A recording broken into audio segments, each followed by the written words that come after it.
നോക്ക്.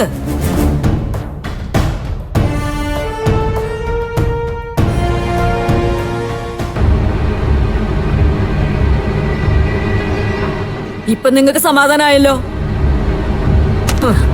അയ്യോ ചേച്ചി, ചേച്ചി. ആളെയൊക്കെ തിരിച്ചറിഞ്ഞോ? തിരിച്ചറിഞ്ഞു ഡോക്ടർ. ഇപ്പൊ വേഗം വീട്ടിൽ പോണെന്ന് പറയുന്നേ. ഇത് സംസാരിച്ചോ? ഇല്ല, സംസാരിച്ചില്ല. തലയായിട്ട് സമ്മതിക്കുന്നുണ്ട്. അതൊക്കെ ഇനി പതുക്കെ ശരിയാക്കി എടുക്കാൻ ഡോക്ടറെ. നാട്ടിൽ ചെന്ന് പരിചയമുള്ള നാട്ടുകാരെയും വീട്ടുകാരെയും കൂട്ടുകാരെയും ഒക്കെ കാണുമ്പോ തനിയെ ശരിയായിക്കോളും. രാധാമണിയുടെ കൂടെ പോകാൻ സമ്മതമാണോ?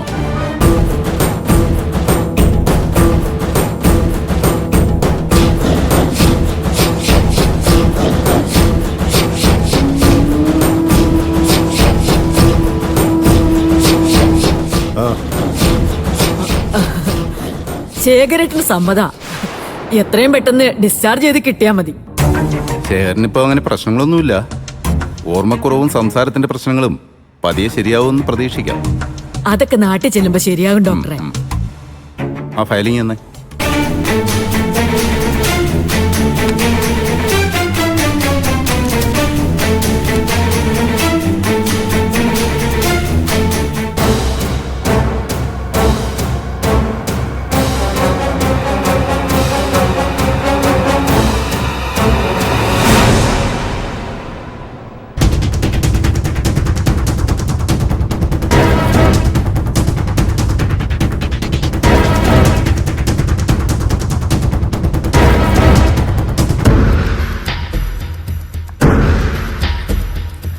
അവരുടെ പെരുമാറ്റത്തിൽ എന്തൊക്കെയോ പ്രശ്നങ്ങളുണ്ട്.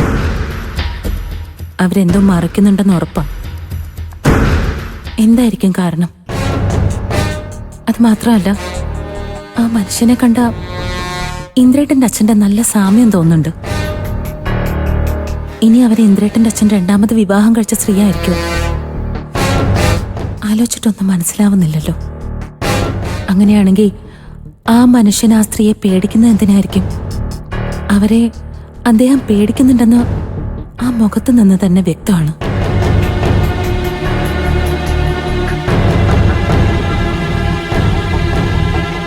നിങ്ങൾ പോയില്ലായിരുന്നോ? ഇല്ല ഡോക്ടർ. പിന്നെ ആ സ്ത്രീ പറയുന്നതിൽ എന്തൊക്കെയോ പ്രശ്നങ്ങളുണ്ടെന്ന് തോന്നുന്നു.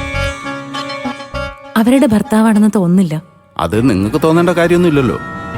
പേഷ്യന്റ് ആ സ്ത്രീയുമായിട്ട് സഹകരിക്കുന്നത് നിങ്ങളും കണ്ടതല്ലേ. അതുകൊണ്ട് എനിക്ക് കൂടുതലൊന്നും ചെയ്യാനില്ല. ഡോക്ടറെ, ഡോക്ടറെ, അങ്ങനെയല്ല. ഒന്നുകൂടി ഒന്ന് ഉറപ്പിച്ച ശേഷം അദ്ദേഹത്തെ അവരുടെ കൂടെ അയക്കാലോ. അതൊന്നും തീരുമാനിക്കുന്നത് ഞാനല്ല. പേഷ്യന്റ് ഓക്കെ ആയാൽ ഞാൻ ഡിസ്ചാർജ് ചെയ്യും. ചെയ്തേ പറ്റൂ.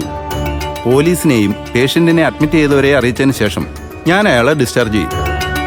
നിങ്ങൾക്ക് എന്തെങ്കിലും പ്രശ്നമുണ്ടെങ്കിൽ അവരാരെങ്കിലും കണ്ട് സംസാരിക്കണം. അത് അല്ല ഡോക്ടർ.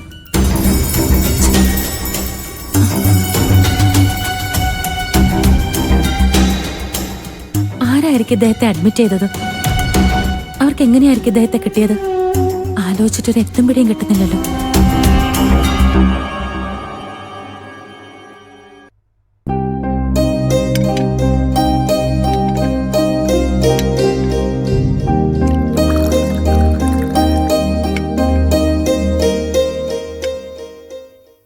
ലക്ഷ്മൾക്ക് ഭക്ഷണം കൊടുത്തു അമ്പിളി.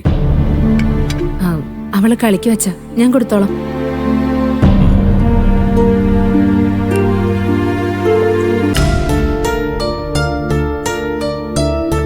എന്താ രഘു, നിനക്ക് വിശപ്പില്ലേ?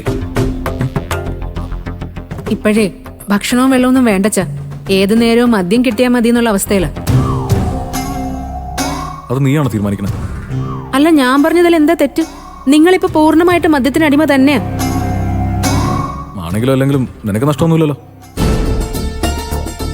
ഞാനേ എന്റെ ഇഷ്ടം പോലെ ജീവിക്കും. എന്നെ ഭരിക്കാനോ പഠിപ്പിക്കാനോ വരണ്ട. നീ എന്തിനാണ് അവളോട് ദേഷ്യപ്പെടുന്നത്? അവൾ പറഞ്ഞൊക്കെ സത്യമല്ലേ? അച്ഛ, സത്യം എന്താ കള്ള എന്താന്ന് അറിയണമെങ്കിലേ സ്വബോധം വേണ്ടേ? ഇതിപ്പോ നിന്റെ നിയന്ത്രണത്തിന് അപ്പുറമായി കഴിഞ്ഞു രഘു. മദ്യപാനം നിനക്ക് നിർത്തണമെന്ന് ആത്മാർത്ഥമായ ആഗ്രഹം ഉണ്ടെങ്കിൽ നമുക്ക് ഏതെങ്കിലും ഡി അഡിക്ഷൻ സെന്ററിലേക്ക് പോവാം. ഉം. നിനക്ക് സ്വയം നിർത്താൻ പറ്റാത്തതാണെങ്കിൽ അവര് നിന്നെ അതിൽ സഹായിക്കും. അതെ, നിങ്ങൾ എന്തൊന്നും മിണ്ടാത്തത്? അച്ഛൻ പറഞ്ഞത് കേട്ടില്ലേ? ഞാൻ ഒന്നും അഡിക്റ്റല്ല. എന്നെ നിയന്ത്രിക്കാൻ എനിക്ക് നന്നായിട്ട് അറിയുകയും ചെയ്യാം. പിന്നെ പിന്നെ എന്താ നിന്റെ പ്രശ്നം? എന്തിനാ ഇങ്ങനെ നശിക്കുന്നത്? അതിന് മാത്രം ഇപ്പൊ എന്താ നിന്റെ ജീവിതത്തിൽ സംഭവിച്ചിരിക്കുന്നത്? എനിക്ക് ചില കാര്യങ്ങൾ കൂടി പരിഹരിക്കാനുണ്ടമ്മ. അതുകൂടി ക്ലിയറായ എൻ്റെ മനസ്സൊന്ന് നോർമലാവും. അല്ല, ഞങ്ങൾക്കാർക്കും അറിയാത്ത എന്ത് പ്രശ്നമാണ് നിങ്ങൾക്കുള്ളത്? അല്ല, അതുകൂടെ പറ. അതൊന്നും തൽക്കാലം ഇപ്പൊ പറയാൻ പറ്റില്ല. അതെന്താ? ഞാൻ നിങ്ങളുടെ ഭാര്യയല്ലേ? അല്ല, എന്നെ മറിച്ച് നിങ്ങൾക്ക് എന്താ ചെയ്യാനുള്ളത്? എടീ, എനിക്ക് പലതും ചെയ്യാനുണ്ടാവും. അതൊന്നിപ്പോ തൽക്കാലം നിന്നോട് പറയാൻ സൗകര്യമില്ലെന്ന് കൂട്ടിക്കോ. ആ മതി മതി, നിർത്ത്. ആഹാരത്തിന്റെ മുമ്പിൽ ഇരുന്ന് ഇങ്ങനെ ഒരു തമ്മിലടി വേണ്ട. എനിക്ക് പറയാനുള്ള ഞാൻ പറഞ്ഞു കഴിഞ്ഞു. നിങ്ങളെല്ലാവരും എനിക്ക് കുറച്ചുകൂടി സമയം താ. അത് കഴിയുമ്പോൾ എല്ലാം പഴയതുപോലെയൊക്കെ ആയിക്കോളും. അല്ലെങ്കിൽ ഞാൻ ആക്കും.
നീ എന്തിനാണ് ഇങ്ങോട്ട് വന്നത്?